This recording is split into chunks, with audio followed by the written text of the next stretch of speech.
Press your 10 buttons. We'll start off with the Pledge of Allegiance.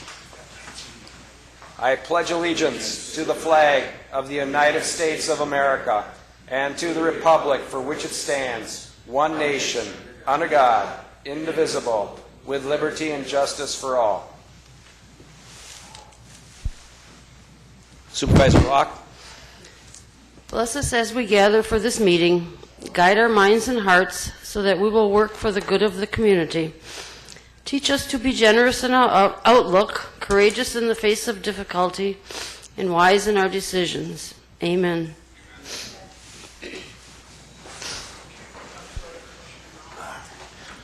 Supervisor Robel, will you adopt the agenda? Thank you, Mr. Chairman. I'll move for the approval of this evening's for adoption of the agenda. All those in favor, aye. Aye. Opposed? Motion carried.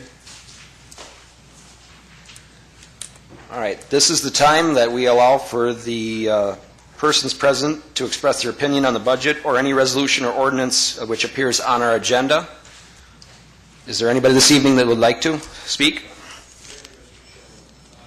I'm Joe Yana. I reside at 5740 Main Street in the village of Butamore, town of Winnebago in Winnebago County. I'm here to speak in favor of a proposed amendment to the 2013-14 budget to increase disbursement on behalf of the Health Department for a program known as Rethink, which is also previously known as the Drug-Free Communities Coalition.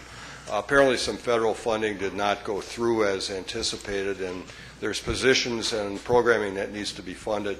I've been involved in this for the last 3 years. After retirement, I more or less took on some volunteer activities, and I've chaired a committee known as the Advocacy Committee for that entity for the last 3 years, along with Barry Busby, the coroner. And we've been involved in a lot of programming recently, including helping the sheriff develop a 24/7 sobriety program for repeat drunk drivers as a condition of their bond. The Good Drugs Gone Bad program developed by the Town of Menasha Police Department to assist municipalities in putting drop boxes around to take prescription drugs off the street. We approached this body for a social host ordinance making adults responsible for providing property for kids to have underage drinking parties. And most recently, we've been involved in collaboration with the Oshkosh Area Community Foundation to put together a heroin task force to address a very serious problem we have in this community with heroin abuse, and it's a growing problem. So those are kind of the things that we've been involved in, and we need this program funded. The Health Department, one of the coordinators, the grant coordinators here tonight, Heidi Keating, who provides the expertise for helping with these programs. A lot of it is volunteers like me, but we need some programming, professional expertise, clerical help, etc. So it'd be greatly appreciated if you'd approve that budget amendment. As I understand it, there is probably enough in their reserve fund to do it. So thank you very much. Is there anybody else that would like to speak tonight? Please step up to the mic and state your name and address. Nancy Hacker, I'm General Manager of the Tri-County Arena, 700 East Shady Lane in Neenah. I am here to speak in support of the $500,000 that is to be added to the budget for the replacement of the parking lot at the Tri-County Arena. The new lot would definitely enhance the overall appearance of the arena, and it would definitely benefit not only the users that are at the arena right now, but all of those future users of the facility. Thank you. Is there anybody else this evening? Is there anybody else this evening that would like to speak? Last chance. All right, I'll call that portion of the hearing now closed.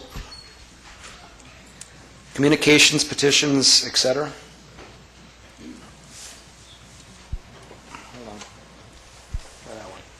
We've received 3 resolutions from 3 different counties. The first one is from Polk County, resolution number 35-13, a resolution in support of clean energy choice for Wisconsin, referred to the Legislative Committee. A resolution from Columbia County, number 26-13, Funding for Victim Witness Coordinator Program. This one will be referred to the Judiciary and Public Safety Committee. And a resolution from Wood County, number 13-10-2, to create a new nonpartisan procedure for the preparation of legislative and congressional redistricting plans, referred to the Legislative Committee. Okay. Are there any reports from committees, commissions, or boards?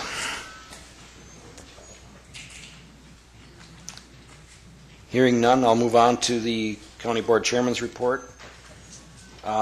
Supervisor Rowe asked to be excused because of a family funeral, and Chairman Albrecht also asked to be excused, something about earning an award at the chamber tonight and priorities, I guess. I'm not quite sure. But I think we should congratulate David. I think it's a wonderful award that he is receiving tonight, and he's well deserving.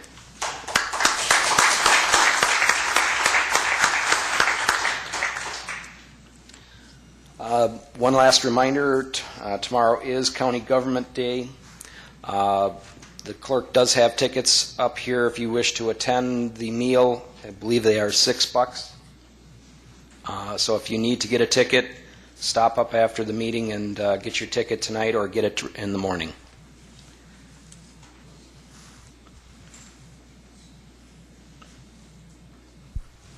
Mr. Rasmussen?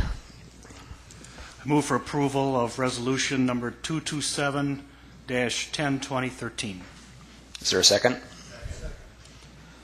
Mr. Harris, would you please come forward to start your presentation?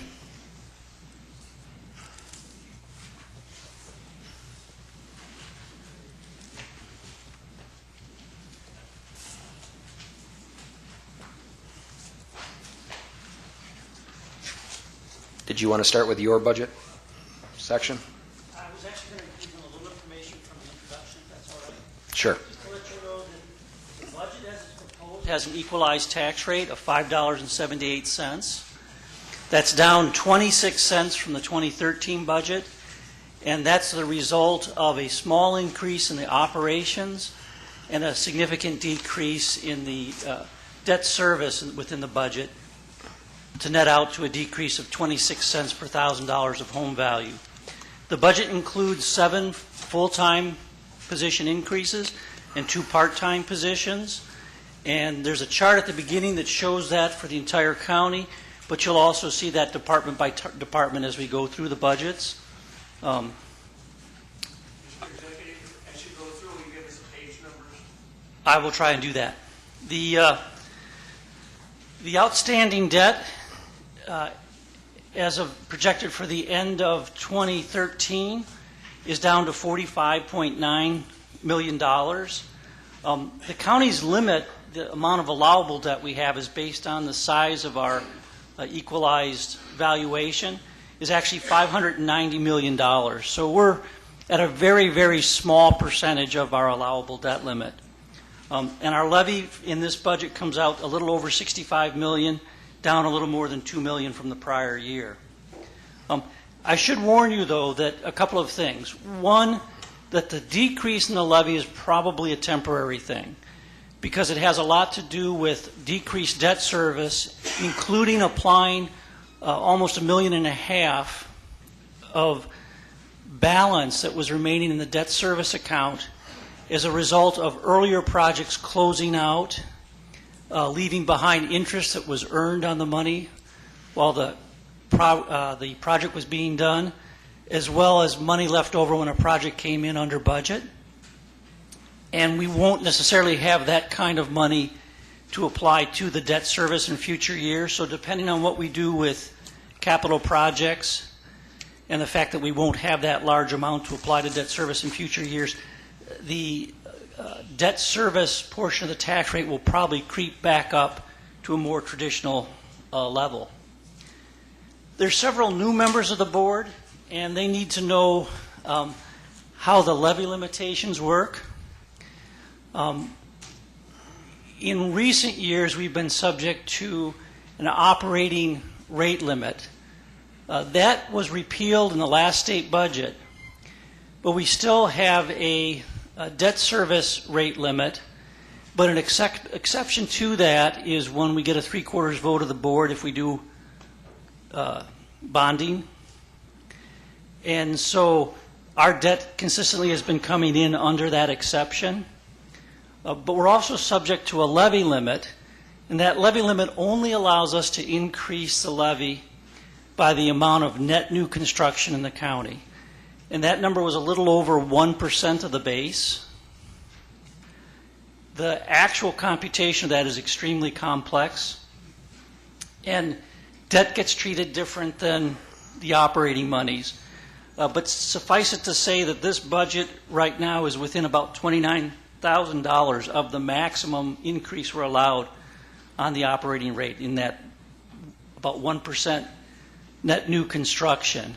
And what that means is that if the board adds additional spending that would come from the levy to this budget, that there would have to be some offset if that increase were more than $29,000. Now, on the other side of that, the flip side of that, the board is free to decrease expenses, but pay special attention as to where they come from. And I'll give you an example. If you decrease an expense in child support enforcement, because most of those expenses are reimbursed by state and federal monies, what you decrease in their expenses will come mostly from decreased revenue from the state and federal government, and very little of it will go against the actual levy. The board is free to make decreases as they see fit. The only caution I will make there is that the levy freeze that only allows us an increase of net new construction, and those numbers have tended to be very small in recent years, is based on the prior year's levy. So if you remove a levied expense from this budget, you're not just reducing the expenditures this year, but you're reducing the base that future expenditures are based on, so that you're in effect reducing a stream of revenue for all future years. So I would just advise extreme caution with that.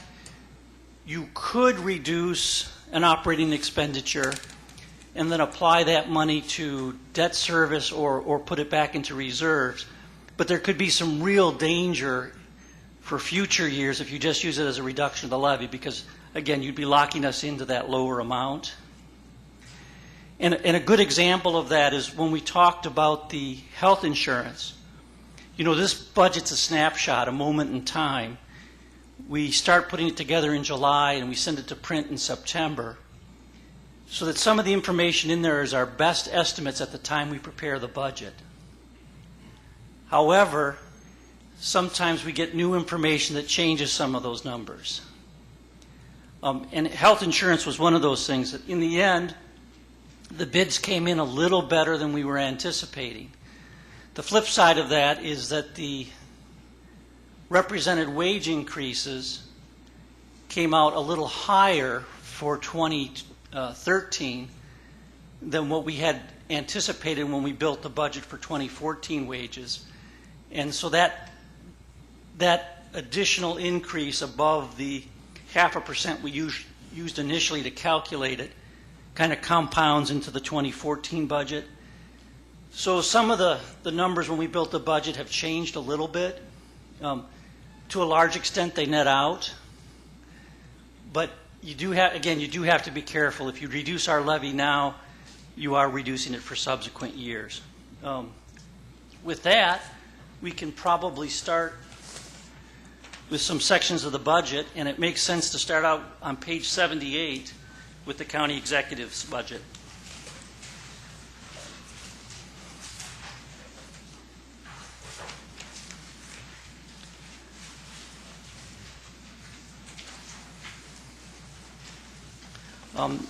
The county executive's budget includes 2 employees, myself and my administrative assistant, the same as in prior years.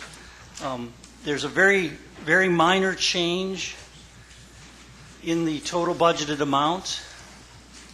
It's increasing to $220,000 from $212,000 last year. And the change is largely a result of the labor line, which is wages and benefits. And that's a pattern you'll see throughout the budget, is that the estimates for the 2013 fringe benefits were pretty rough numbers because we were in the course of making significant changes in health insurance at that time. And some departments were significantly under budgeted and some were significantly over budgeted. So you'll see a lot of fluctuation in that number. And I'm available for any questions you might have. Mr. Eisen, Supervisor Eisen. Thank you, Mr. Vice Chairman. Mr. Harris, will we get an opportunity to discuss the overview and the charts and statistics that are in the overview prior? I think this would be an appropriate time for that. Okay, well.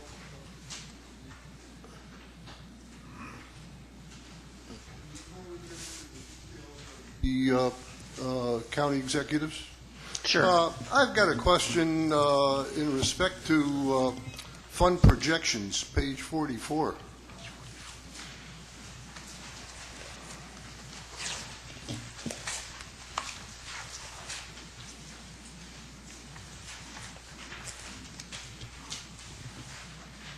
That's small print. No, it's big numbers. Yes. I see that our 2012 year, we closed the general fund with a surplus of $22 million plus.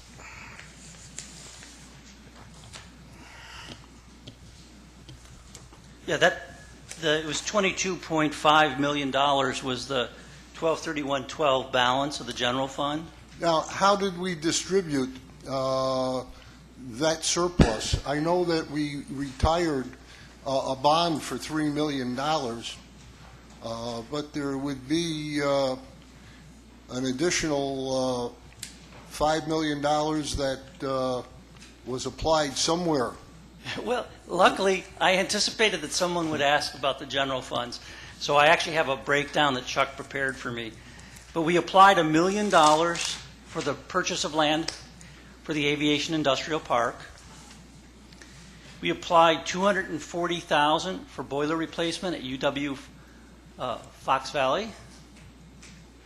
UW Fox. $186,000 for the rehabilitation of tennis courts at County Park. $138,000 for parking lot improvements at UW Fox. We had money in there for the County K Bridge of $575,000. We had money for a project to reconstruct County M of $1.6 million. We had funds for County FF from State Highway 44 to the South County line of $1.6 million. County Highway I from County Highway N to County Highway Z, milling and paving was $250,000. County I from N to Z, $1 million. Okay. We had a loan from the state trust fund, and we prepaid that, basically calling a bond issue, and that was $1.66 million. And we applied $500,000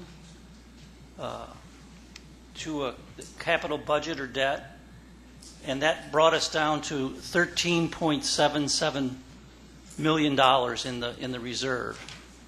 Now, both the balance fluctuates over time, but our target also fluctuates because we use 1 month's expenditures as our target for this account.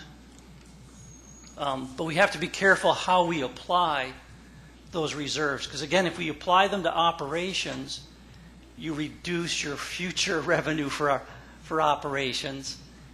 So that's why we evaluate all of the reserve accounts annually.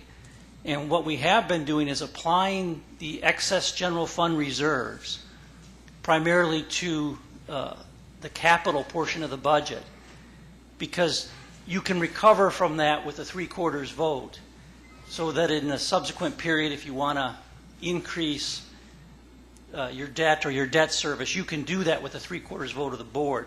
But if we applied those reserves against operations, you would then create a structural deficit or a hole in future years, so that once your reserves were gone, you would be unable to make up that gap. But that still leaves us with more than $1 million in excess of what our self-created target was for those reserves. And that will give us an opportunity to cover some of our capital projects with reserves again next year, assuming that 2013 has some additional reserves created when we close out this budget. Most years we have had money left over when we complete the year and close out the accounts. Although some years we've actually had a shortfall, so there's no guarantee, but it probably will grow a little bit.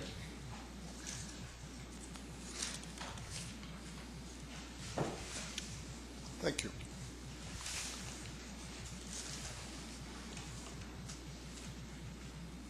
You want to? Yeah, let's return to unless there's other questions about the introductory portion of the budget, let's just return to the county executive portion.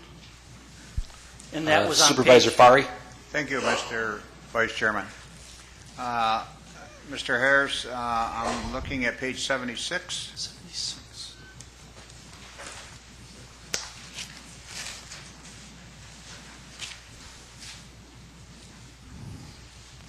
This is the Winnebago County capital outlay projection for 2014.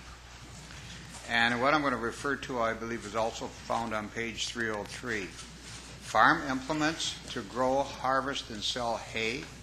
Can you explain that to the board, please? Yeah, I know that's going to be controversial, but I've given direction to the airport in recent years for them to be looking for ways to replace the revenue if they should need to, that they've been receiving for storage of military equipment for Oshkosh Corporation. Depending on whether Oshkosh Corporation has large contracts or not, and depending on the production rate and the government's delivery schedule, we could see that revenue fluctuate quite a bit. And we're actually budgeting that for a significant decrease in the 2014 budget, but it could continue to decrease. So I've given the airport direction to look for ways to replace that revenue. Well, they kind of surprised me. They're thinking out of the box. And they recognize that they were renting land to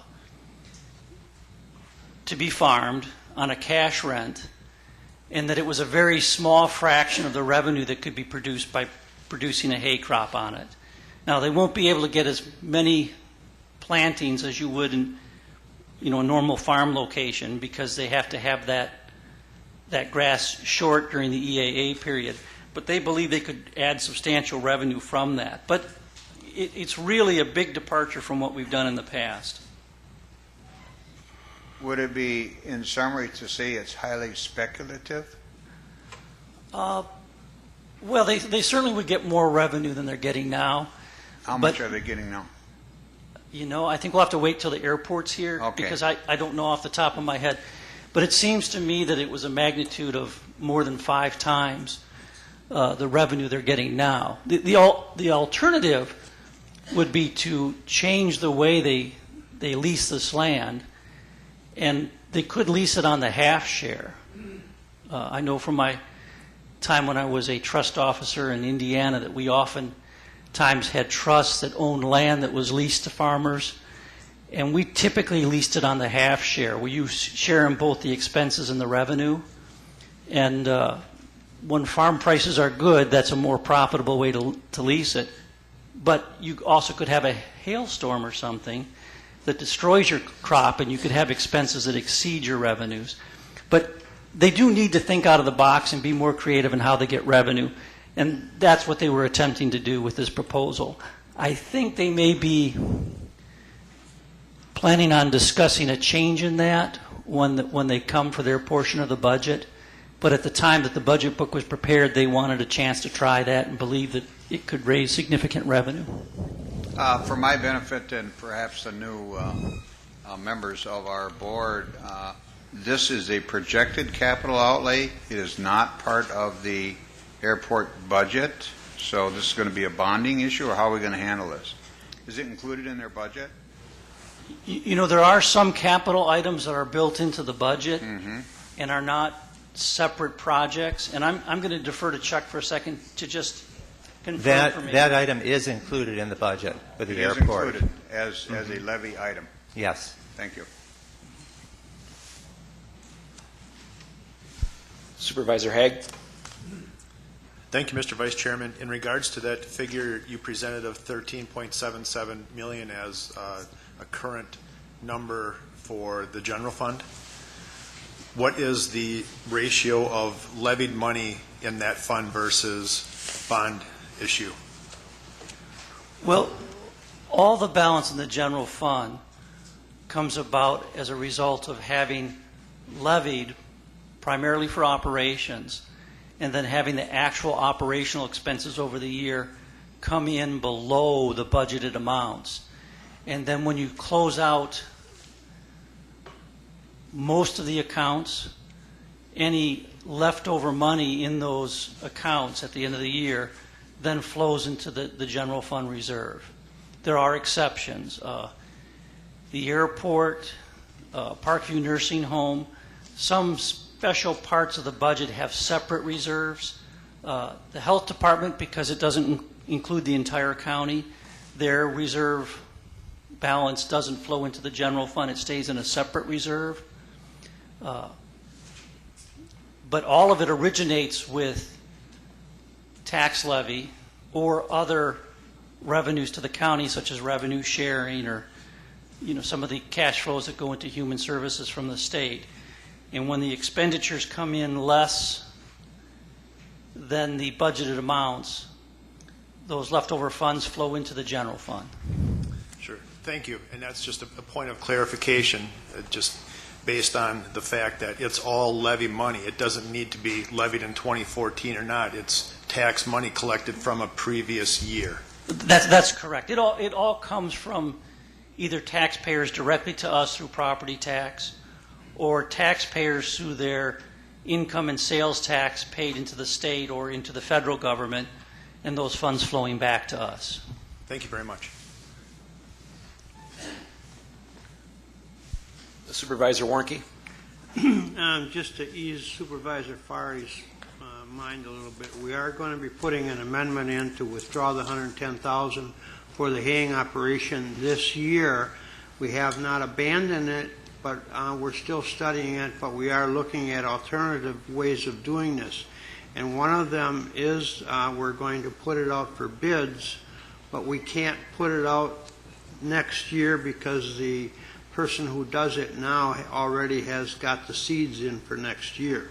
So we figured we'd give them one more year, and then it would go out for bids next year. Okay. Supervisor Wingren?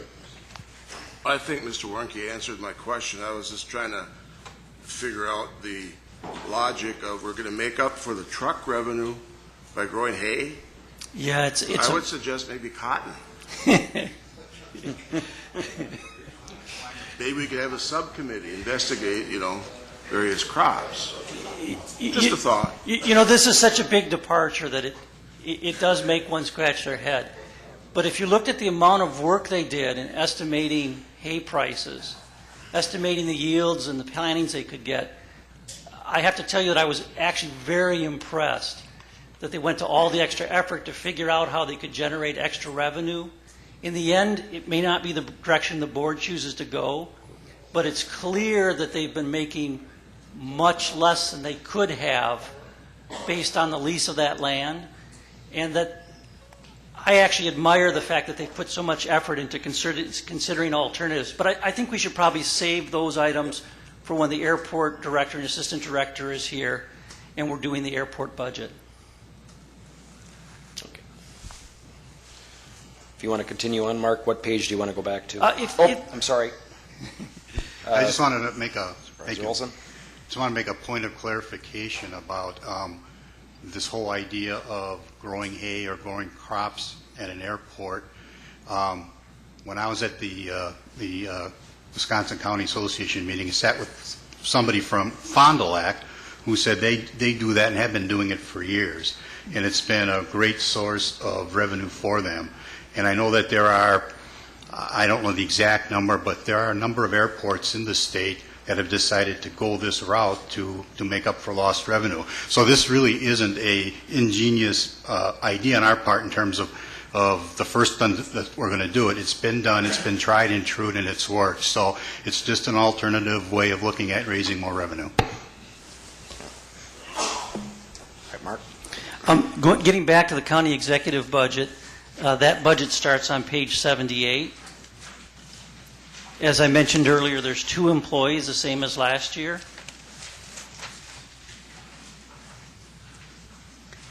And the total levy in that area is increasing from $211,719 to $220,110, largely due to reestimations of the health insurance and other labor costs.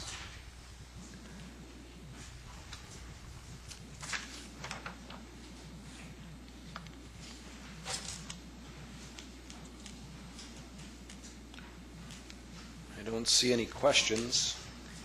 The next section that we might cover tonight would be Supervisor Eisen? Thank you, Mr. Vice Chairman. Mr. Harris, how are you able to run the office of the county executive with just yourself and an assistant? It seemed to me that a receptionist, a typist, a clerk, someone who can pick up the slack on, a lot of the repetitive chores that typically an organization has. Can you share with us how efficiently you're able to run this office as you do? I mean, the staffing is adequate, except if one of us is sick or on vacation, then either the administrative assistant or myself then kind of have to do double duty. So if, for instance, John is going to be on vacation, I just anticipate that I'm going to get less work accomplished because I'm going to have to answer more phone calls when he's out. But we are able to cover the work adequately with the county executive and one support staff because we're also drawing on other departments for help with things. For instance, Human Services is our backup for answering the phone. Much of my work has to do with the financial aspects, and Chuck's department is a huge amount of support and does most of the work in that area. So it is adequate, but Are you charging back the use of a part-time clerk or typist or something from one of the other departments? Oh, I know an intra-departmental fund that one department pays the other to provide a service or a counsel. Oh, we don't want to talk about that because Human Service is generally the one lending services to my department, and we've traditionally just done that on the fly. And you just have good relations with the other departments located in the building. I see Mike Collard, the head of that department, sitting in the back, and he's smiling right now. But they generally have just supported us when we needed. Thank you. Right. You want to continue on with the Corporation Council on Yeah. 87? Page 86. The Corporate Counsel Office has 4 employees. John Bodner's here if there's any questions that I can't answer.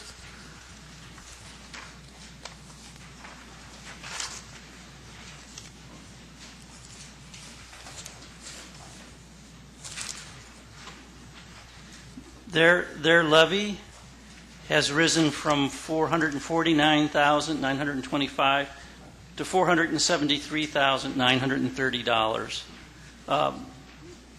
a significant portion of that change is in the labor line as well.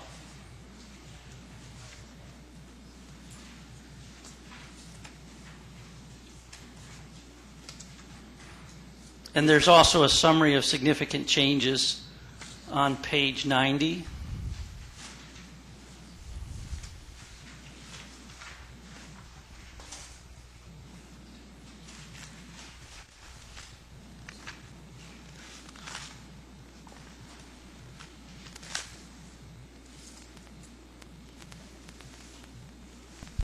Supervisor Fari. Thank you, Mr. Vice Chairman. My question is for Chuck Ornstein, the Financial Director. I see this health insurance issue almost on each department. I believe Mr. Harris said our insurance was going down. Didn't you say that? Yeah, but yet I'm seeing these increases in health insurance in each category. Can somebody explain to me? I can explain that and let Chuck clarify if there's a need. Sure. If you think back to about a year ago this time, we were shopping around the insurance at the time that budget was compiled and hadn't made a decision of what coverage we were going to get, and we made a substantial change, adding higher deductibles. And so what happened is that there was a very significant change after that budget was compiled. And those estimates were pretty rough in most of the departments. So some were under budgeted, some were over budgeted. You also have departments where you have changes, where someone gets divorced, someone gets married, someone has a child. Maybe they just take single coverage and switch to family. So you get some pretty wide swings in this area anyways. But in total, the health insurance line is budgeted flat compared to the 2013 budgeted amount. There may actually be a little leeway in there because when the final bids came in, the price did come down because there was such hot competition for us. But also remember that several board members warned us that it was obvious that we were being pursued and that we were probably obtaining health insurance at a loss to the provider because they wanted to retain our business. And so we have to be cautious there because it's likely that over time they're going to have to cover 100% of their costs and have room for a profit. And we believe they're probably operating at a loss in providing the insurance to us at that price. But it is budgeted roughly flat. There probably is room to trim that a little bit, but it would then put us in a difficult position.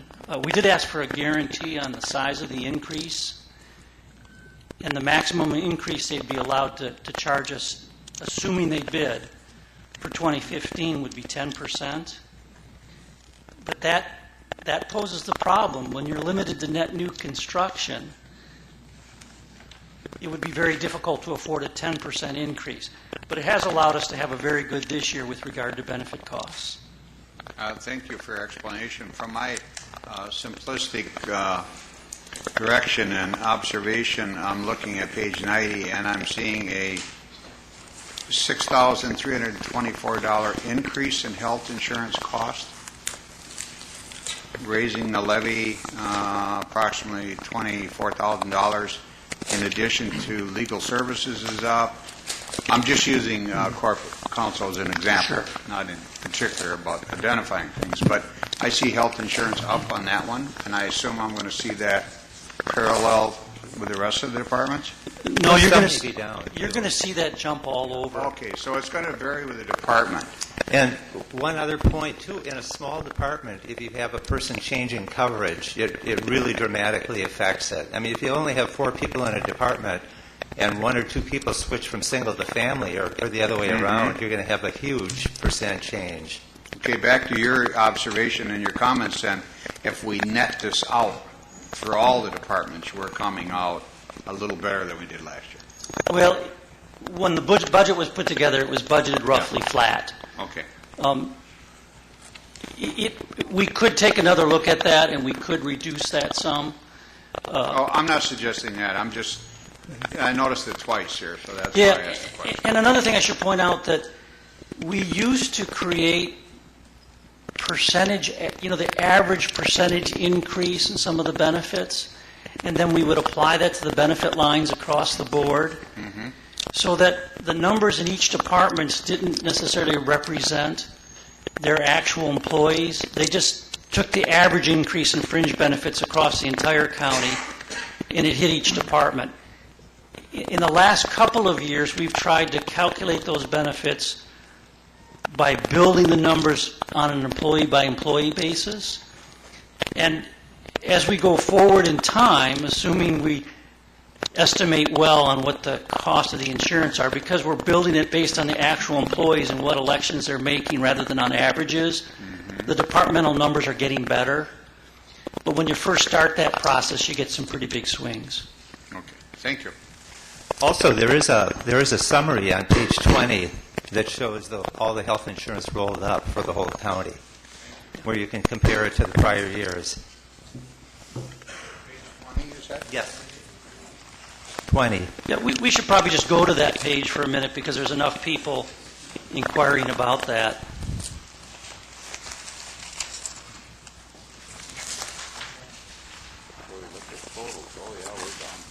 That's where you see the rolled up health insurance amounts. The county share, the adopted 2013 amount was $12,059,000, and the budgeted 2014 amount is $12,084,000, roughly flat. The employee share is budgeted to go down from $1,567,000 to $1,340,000. But the pension's going up. Yes, the state determines what the pension contribution is, and both the employee and the employer share went up 35 basis points. So the cost of that to the employee and the cost of that to the county went up for everybody.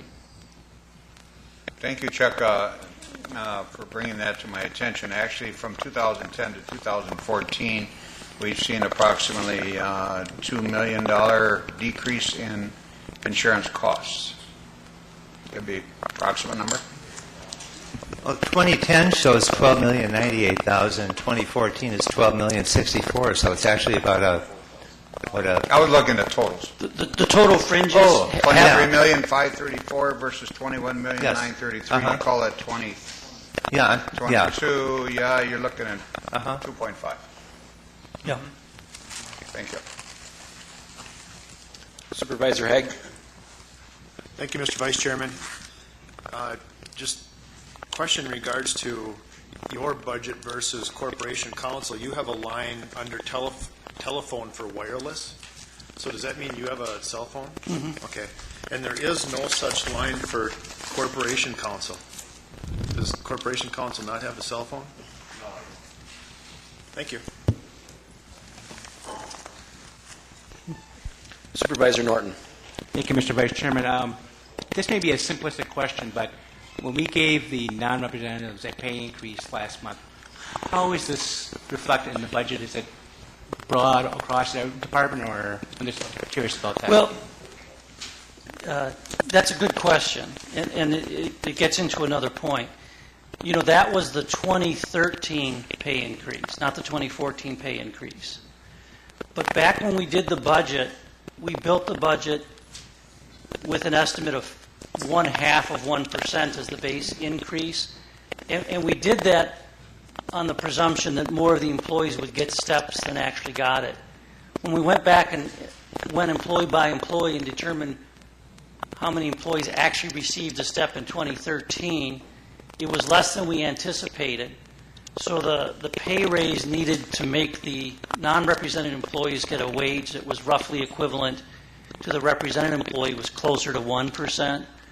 So that's what the board approved, was a 1% base increase for the non-represented employees. And that doesn't exactly show up in this budget, but the 0.5% that we were presuming was used to project what the wages would be going into 2014. and then we added a 1% as an estimate of what the base increase would be in 2014 to come up with the wage number. Well, that's short now because the actual amount they got was 1% instead of 0.5%. So, and of course, the base increase for 2014 probably can't be determined until after the recertification votes in January, although there's still some legal action going on with regard to recertifications. There's still some uncertainty in the law. So the short of it is the number built into this budget presumed a 0.5% 2013 increase and a 1% 2014 increase for purposes of budgeting. But the actual amount will be determined at a future date and would likely be a little higher than what we've built into the budget. But your benefits and your wages all kind of roll up together into the compensation.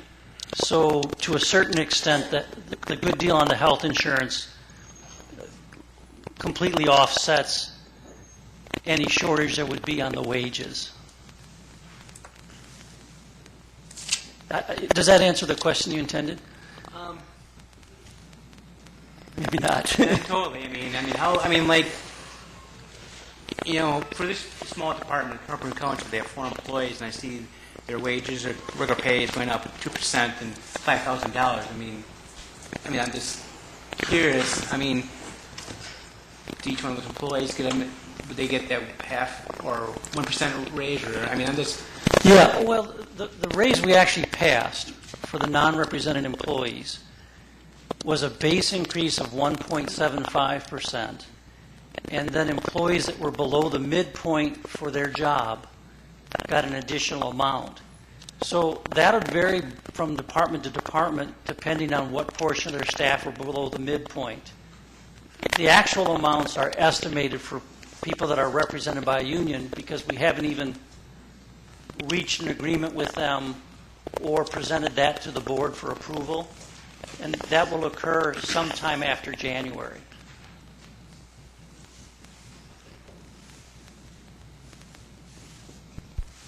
Supervisor Hardy. Thank you, Mr. Vice Chair.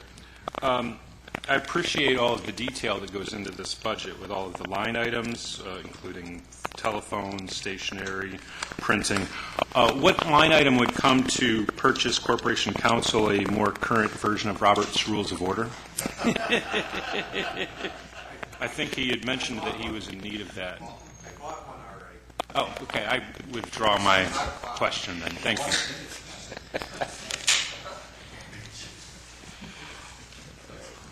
All right, Let's jump forward to page 159 where the finance department starts. Chuck Ornstein, of course, is here.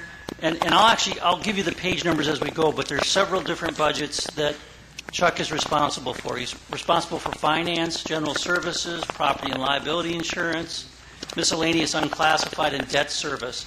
And those appear in different places in the budget, but we'll start at page 159.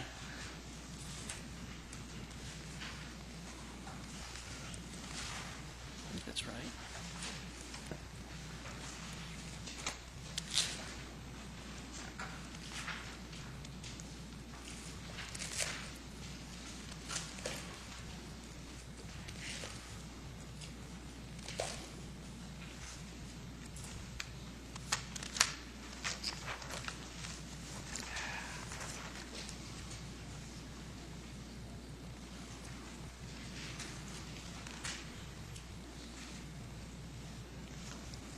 Finance is one of the few areas that's been reducing the number of employees.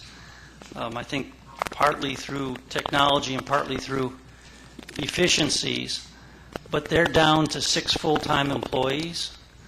That's a decrease of 1 part-time employee from the prior budget. On page 161 is a summary of significant changes. And because of that reduction of employees, they have a pretty significant drop. Their adopted budget for 2013 was $718,525. and the executive budget is $676,522.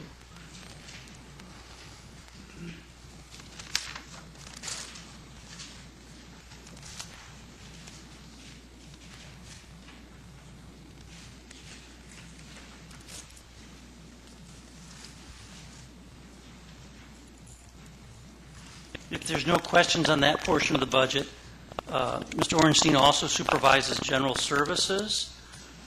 There's 2 employees in general services, and that's on page 169. The general service department provides services for all the departments in areas such as handling the mail or printing.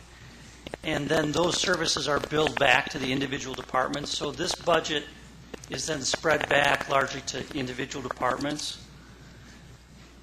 And the net levy for that department is $39,843.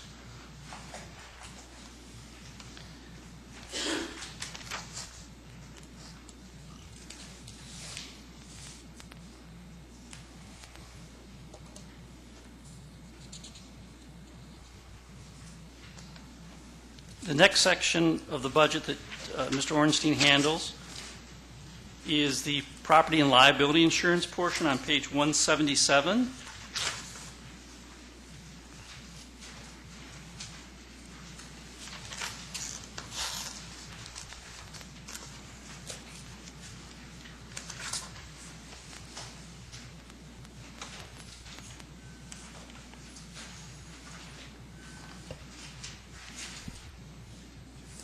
The adopted budget for 2013 for that area was $966,364. Or actually, that's the total expenses, not levy. I'm sorry. The expenses have come down a little bit to $944,837. And that's another one where the cost of that insurance is generally spread over different cost centers within the county. And that budget basically operates at a break-even basis because it's charged back to other departments. Supervisor Hardy. Thank you, Mr. Vice Chair. Actually, if I could go back to the previous section on page 172, you mentioned that these were charges that are charged back to departments. Is that correct? I'm speaking specifically of, for example, photocopy revenue, the line halfway down on page 172, where we have budgeted $54,000 for photocopy revenue. Is that those are charges that are charged back to other departments for photocopies made? Yes. So is that a safe assumption, say, taking the 2012 actual, that $46,000 in photocopying was done by the county as in its entirety? No, most of the departments have combination printer copiers, fax machines.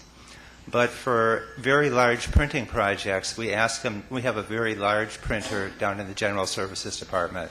So we try to get people to use that for their really big projects instead of the smaller departmental ones. Okay, so large projects such as like the budget and other things of yes. Bulk nature would be run through this department. Yes. Now that also does cover the photocopy charges for the printers in their own departments because those are all leased machines. So we do charge back the departments for a per copy charge so that we can make the payments on the leases. Okay. And I believe that's in there too. That's part of this photocopy revenue charge? Uh-huh. Okay. And then the mail service revenue, is that the same thing? That's all mail going out from county to outward bound is charged back. So are these numbers then reflected under the individual departments' lines as well then? They would be, yes. Okay. Thank you. The next section of the budget. Supervisor Eisen. Thank you, Mr. Vice Chairman. Could we return to page 22, page 23, the overview of appropriations?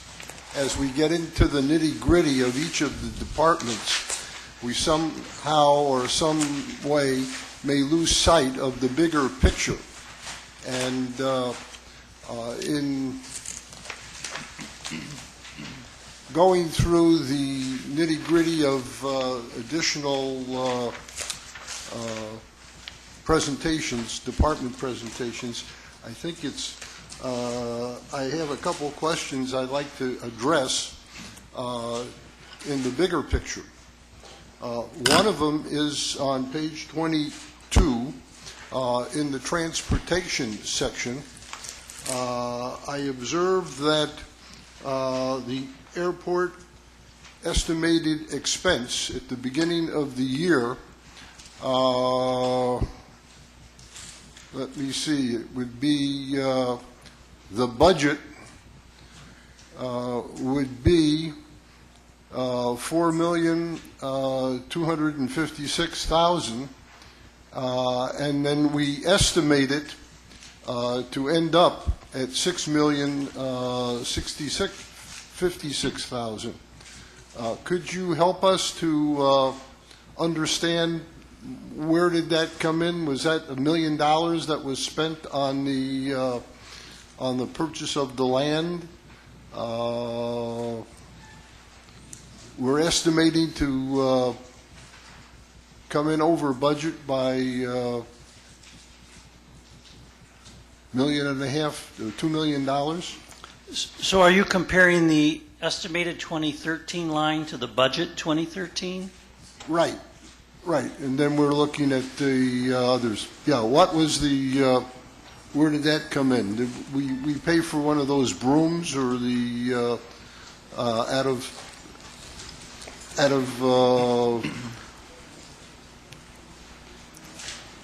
excess funds? Well, that would have been a year ago last August. And I don't recall, to be honest. I could look that up in last year's budget information. But I don't recall. Maybe Chuck recalls. Well, 2013 is not over yet. And No, we have no, an no, but estimated- the budget for 2013, that meeting with the department head would have been in August of 2012. Okay. And I just don't remember. Maybe Chuck? I'll have to get back to you with that one. I don't have an answer. Well, offhand. it was revised to 3.4 million, and then it came in. The estimated amount that we will have spent at the airport exceeds $6 million. So that is $2 million above what we budgeted, and $2.5 million above what was revised at some point in time in the course of the year.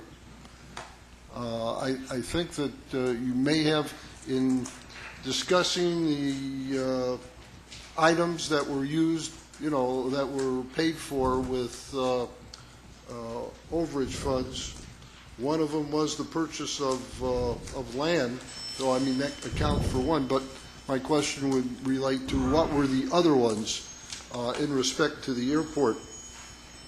A second question that I would address in respect to page 23, where we have above the next to the last column, reserves applied. There is for 2014 $3,340,000. Is that what's being applied toward funding this year's budget? Is that what that says?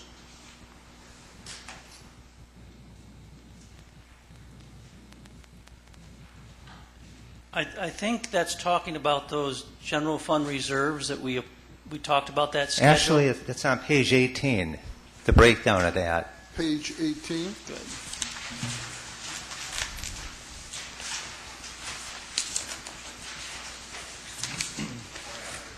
Okay. Reserves applied. Thank you.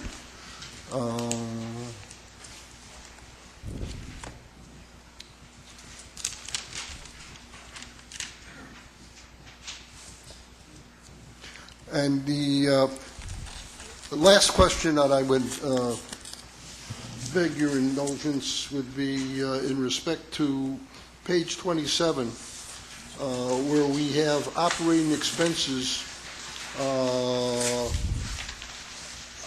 I calculated that in respect to last year, our operating expenses were reduced by 4.4%. Is that true? That, those amounts that we budgeted for 2013, we're expecting that we will only have consumed 95.5% of that revenue. You're on page 27? Yeah, it's a pie chart. And Yeah. the pie chart says operating expenses are 45.7%. Of the total expenditures. Operating expenses other than, what that pie chart is trying to do Well, is but to what break I'm out comparing wages. it to is to last year's pie chart, which was 4.4% more, which was 50.1% operating expenses. Well, that's because the 2014 has substantially less debt service, and that's part of that other expense category. That comes into operating expense, and that reduces, we spent the money before, and then so we don't have to spend it again. Yeah, and what that pie chart is really trying to do is just highlight what portion of the total expenditures are wages, fringes, travel, and capital. And then everything else is lumped into operating. So I don't think that's really intended to tell you much about the operating expenses. What it's trying to do is give people a picture of how much of the total outgo of funds is going for wages and fringes primarily.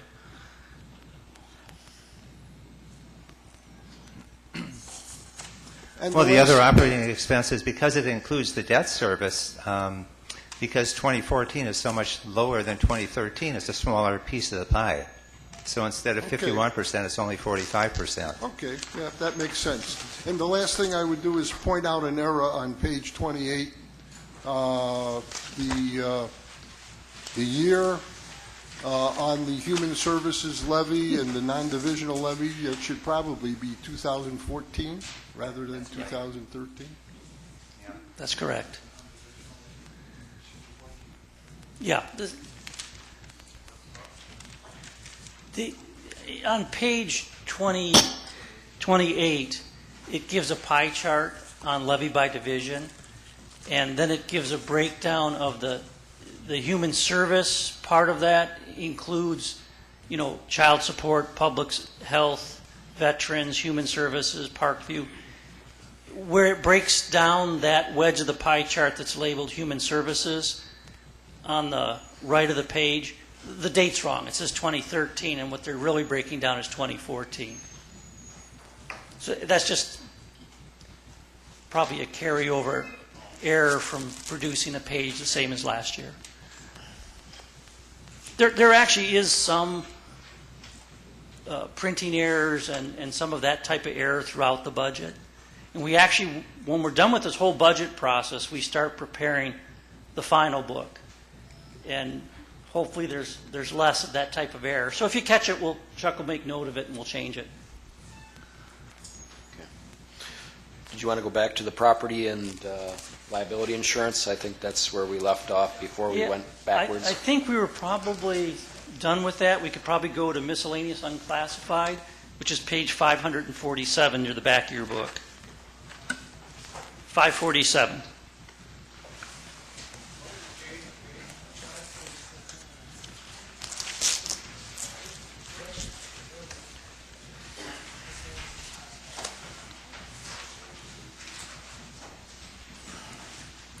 And these are a collection of unusual items that don't fit readily in any other part of the budget, but they're very significant in amount.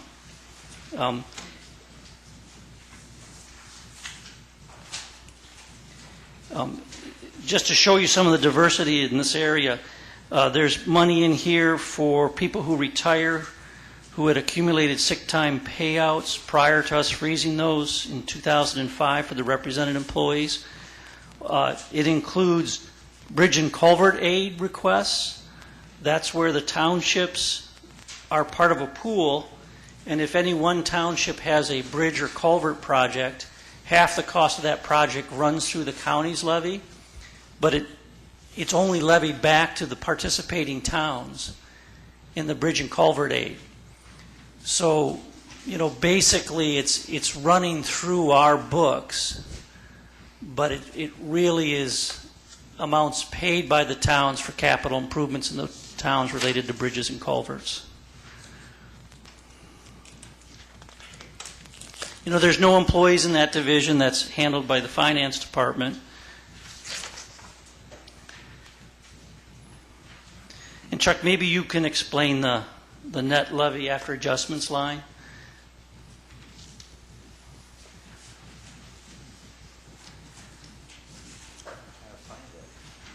It's on my page 549, but I'm not sure what it is online.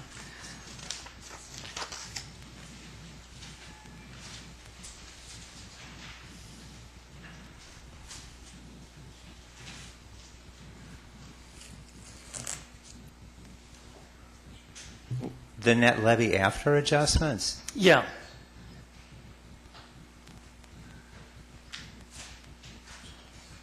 There are no adjustments on page 549. It ends up being... Right, there's $49,000 roughly. Oh, that's the levy amount. Right. Mm-hmm. Well, there's, basically it's revenues minus expenses. Okay.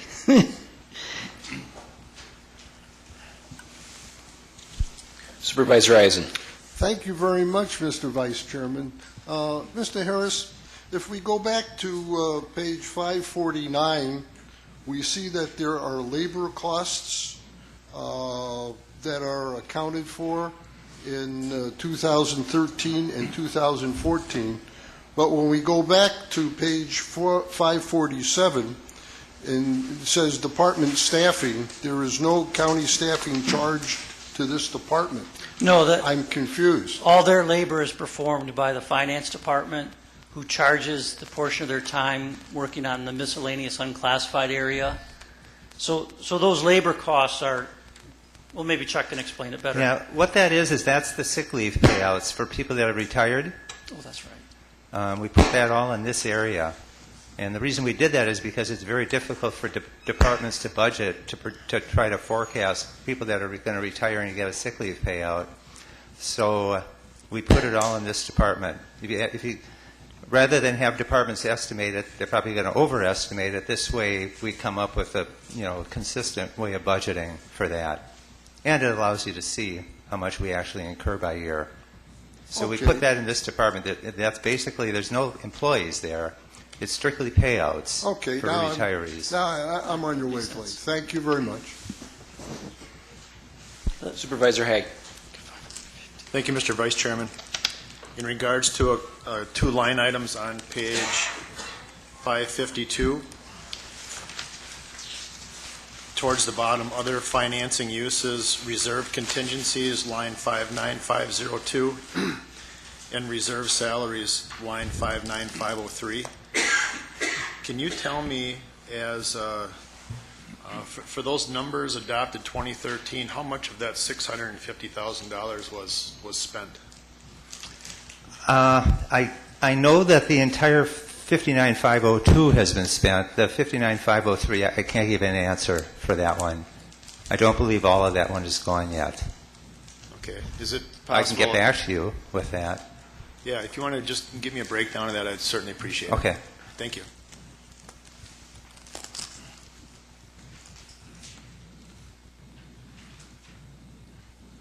The next area would be debt service on page 555.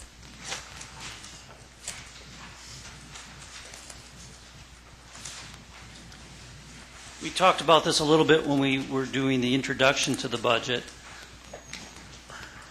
And it talks about the application of $1,550,000 in the 2014 budget. And quite frankly, by law, the arbitrage laws require you to apply any interest earned on the money you invest from bonded projects before you spend it, and any money left over from a bonded project. You're required to apply that against debt within 2 years of the end of the projects. And that's exactly what we're doing, is we're applying it against debt service. But you can see where there's a pretty significant drop in debt service over the prior years. Again, that's not necessarily a permanent change, but certainly is beneficial to reduce the taxes in the current year. Can I make a correction? Sure. It's, the spend down is you have to get rid of it within 2 years after you've borrowed it, not after the projects are complete. It's after the borrowing takes place. Sometimes our projects take more than 2 years. Then we usually spread the bonding out for the longer ones. But that's the arbitrage laws. Supervisor Thompson. Thank you, Mr. Vice Chairman. I'd like to ask the county executive if any thought has been given at all to reducing our debt further than is presently planned. Now, we're having a very nice reduction in our debt because of the things previously mentioned, avoiding the arbitrage problems and so on. But we're also contemplating a decrease in the tax rate, which could come back and bite us if the health insurance goes up 10% and things like that. I know that there is reasonably placed resistance to the idea of preserving your borrowing power because it often implies that you plan to borrow. But it would seem to me that we could give some thought to a smaller reduction in the levy, which would help us to reduce our debt. Every year our debt seems to be about the same thing, which means we don't, now this year being an exception, of course, which means we just kind of carry along the same old debt all the time, and every year we pay a great deal of interest because of that. It's a very small percentage of all the money that the county has spent in the last 100 years, but we just keep going along with it. I just wonder if there's any reasonable argument for reducing our debt further and thus preserving our ability to tax. The levy limits could come back and bite us pretty hard last year, or next year, or in future years if we keep paring down our ability to tax. Now this may make me look like somebody who thinks we ought to tax lots and lots and lots. But I do think, as I see what's happening in the federal government and elsewhere, where everybody is moaning about the great increase in the debt, now here we're not doing anything to reduce our debt either. I'd like some thoughts on the idea of taxing a bit more and reducing our debt. That actually is something that generally comes up with every budget. That's something that generally comes up with every budget, that oftentimes one or more board members will put forward an amendment for us to levy the difference between what's budgeted after amendments and what the maximum allowed is. And typically that amendment would have us put that money in the general fund, but it also could have us put that money in a debt service fund. And that would do exactly what you're talking about. It would have more money available by taxing a little bit more now to reduce future expenditures, especially for interest on debt. But I have to warn you that we don't have a lot of room. The way the levy freeze operates, we're currently within 29,000 of that maximum allowed, even though we're reducing the levy. But if over the course of this budget there's amendments that reduce our spending, instead of applying that reduction to a further reduction of the levy, that reduction could be applied to either the general fund or the debt service fund with the specific indication that the intent is for us to use that to further reduce outstanding indebtedness. And that could be done. And I'm sure Chuck's staff could help structure the appropriate amendment. Would you want to add anything to that? I'm sorry. We are at the levy limit, so we can't levy any higher. We Right. can't. At this point, there's only $29,000 to work with. The reason that in addition to the levy dropping, the levy limit dropped this year because the debt service is part of the formula for calculating the levy limit. Basically, the levy limit is calculated by taking the operating expenses, increasing them by net new construction. But the debt service, when you calculate the levy limit, you have to subtract off any debt issued after July 1, 2005. You have to subtract off the debt service on that from the prior year, and then you get to add back the new debt service for the current year. And because the debt service on that debt dropped by $3 million, that's why our levy limit went down. Right. So we currently have about a $29,000 leeway. Is that correct, Chuck? Yeah. Mm-hmm. So imagine we finish this process and we were still $29,000 above the allowable limit. You could offer an amendment that would increase the levy by $29,000, and that would be a small fraction of 1 cent, with the intent of that money either being moved to the general fund or being moved to some sort of debt service fund, with the intent of it being applied against debt in a future year. And it's quite possible that the board will offer other amendments that reduce operating expenditures, and rather than cutting the taxes even further from where they are now, that money could be applied. And again, we've seen that most years, that someone's at least offered that amendment. Well, I'm not at all concerned about just the $29,000 or anything like that, but I have the impression that we are reducing our levy substantially this coming year, and it would seem to me that means that we do not have to reduce it that much. Levy limits are based on the present year, are they not? Or are they? Well, it's based on the formula. Yeah. And okay. the formula requires that you subtract off the debt service from the prior year and add it for the current year. And the bottom line is it went down by $3 million. So our levy limit went down by $3 million. We have to levy $3 million less. So our reduced the reduction was in the debt service side. So our reduced levy is a reduction that we're required to make. Yes. I wish we had not gotten ourselves into that position by reducing levies in the past, but I now have my answer. We have to have more debt service in order for it to be higher. I understand that, and I guess I'll have to try again next year and see if we get more assessed value or whatever. We have, our debt has hovered around $60 billion a year.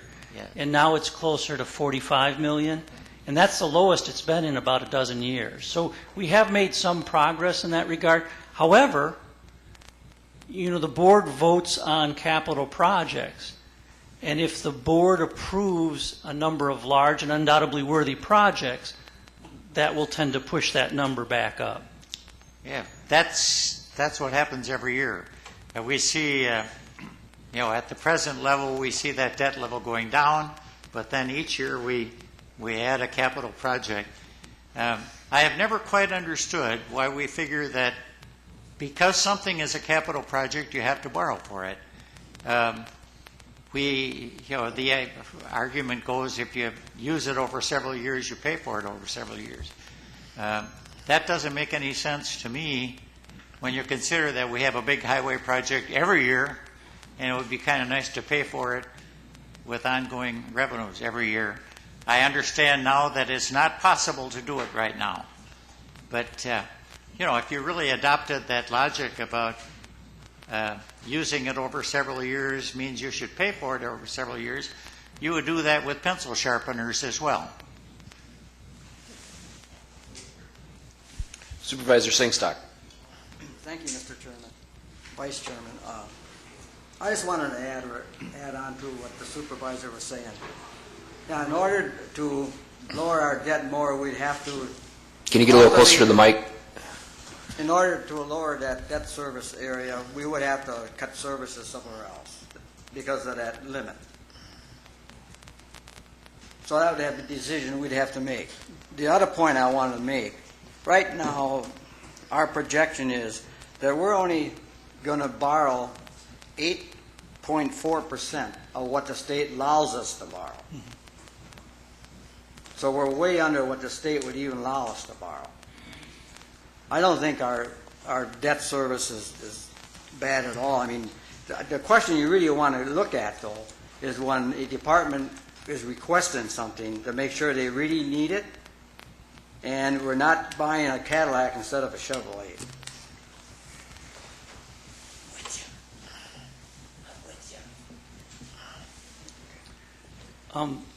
I did have a schedule of what was intended to be covered tonight that the county board chair had given to me. The only item on that list we haven't covered is the county clerk's office, and the county clerk is not here tonight. Although there's nothing controversial in her budget, but we could wait until tomorrow. She had requested that we wait till tomorrow. How about capital projects? The capital projects would be a good one.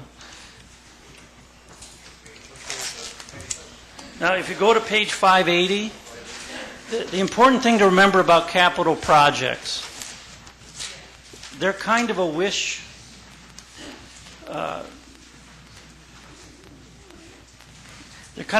list that they don't become official until this board actually approves each project individually. And the projects are generally presented twice to the board. And in order to be an exception to the rate limits that are still on capital items, it typically requires, if it's going to be bonded for and being done outside the budget, which is how we typically do them, it requires a 3/4 vote. So these are not the capital items that we're expending within the individual budgets, or are they, Chuck? No, they're not. These are the major projects, and none of them are being approved as part of this budget. They each have to be approved separately by the board when they're presented to you.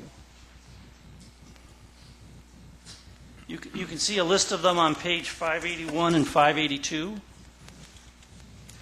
These are all the different projects that are either in process or will be coming forward to you for approval in 2014. So the first group, existing approved projects, include, it starts with the chiller upgrade for the jail to the road, to a line item called road and bridge projects. Those, the funds have already been borrowed for, and it's anticipated that the money will all be spent by the end of 2014. If not, then it gets transferred to the debt service fund. And then there's a group under there, new projects approved during 2013. Those are all the projects that have come forward this year, and that's part of where that general fund balance has been applied to pay for these instead of bonding for them. And then you have a section at the bottom of 581. Those are the new ones that are going to come forward next year. We'll be updating the 5-year capital plan shortly, and some of those may change, but a lot of those projects, you'll be seeing those coming in here next year for approval. And this budget does include an estimate of the debt service for the first year of payments on those.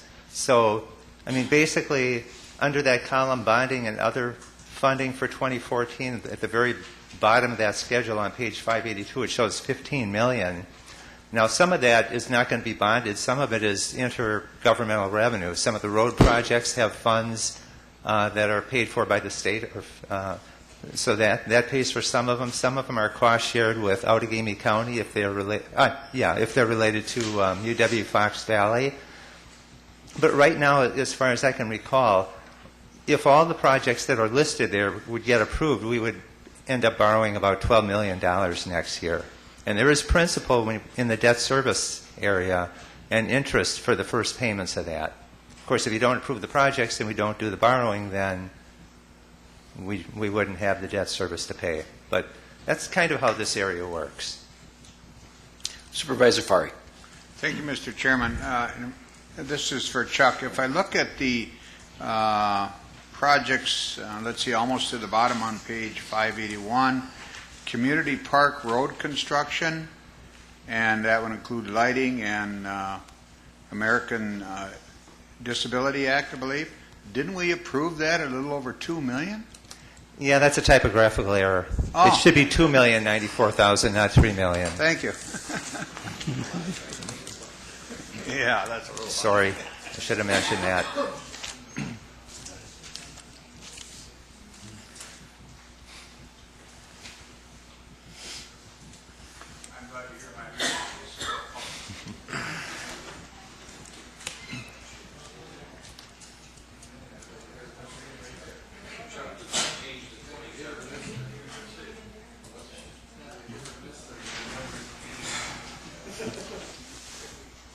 Supervisor Haig.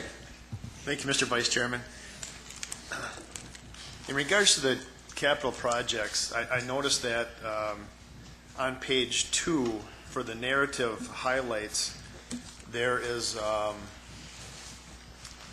$544,000 in capital spending technology replacement fund. And I noticed that is not part of, unless I missed it, it's not part of the capital projects that we just went through on 581, 582. Mm-hmm. Yeah, this section is for items that are in the budget. The 581, 582, that's all outside. Those are all the big capital projects that get approved separately.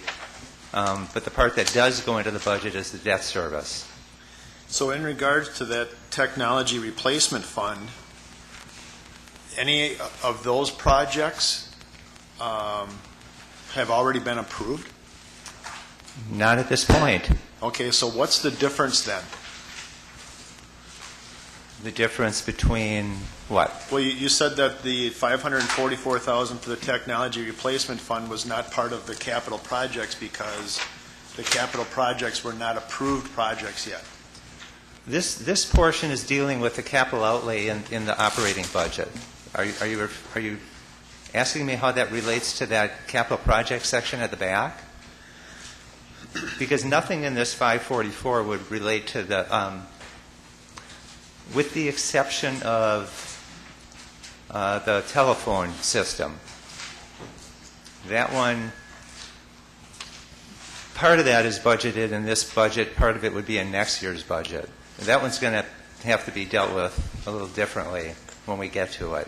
Right. But this is primarily dealing with the capital outlay in the annual operating budget. And the technology replacement fund, I believe the levy for that is recommended at $500,000. The actual spending is different because we try to smooth the levy, and that gets into more detail. What we're doing with the technology replacement fund is, there's so many computers, phones, small equipment. What we're trying to do is pre-fund those items because we know that there's going to be expenditures. Much of it is for equipment that lasts less than 10 years. So I think what you're seeing is the pre-funding in the budget. But to the extent that there's a large project, won't like the phone project have to come back for board approval? For which one? For the telephone. Any of them? That one is going to have to because we should have budgeted the whole thing in this year. But it's being paid for through the technology replacement fund, but it was spread over 2 years. And even if you approve this budget, you're approving half of it basically. Well, they can't sign a contract to buy it for just half of it. No vendor is going to do that. They need to sign a contract for the whole project. So that one is going to have to come back for approval, unless you want to amend it and get the whole amount in here. But that won't affect the levy because the levy is only going to be $500,000. That's the process of building up and maintaining a fund balance there. But this sort of relates to what Claude was saying is when you know you're going to have an expense for, computers and small equipment like that every year, this is an effort to pre-fund that rather than, go to the bond market or borrow for it. We fund a technology replacement fund to handle those items. Right. I certainly understand. I'm on the Information Systems Committee, but at the same time, that was part of the struggle was it seems to be such a tightrope act between which way do we go with this? Do we actually establish this fund, or do we just make those capital improvements projects? So I just wanted to highlight that and ask for clarification, and I think we've done that. So thank you very much.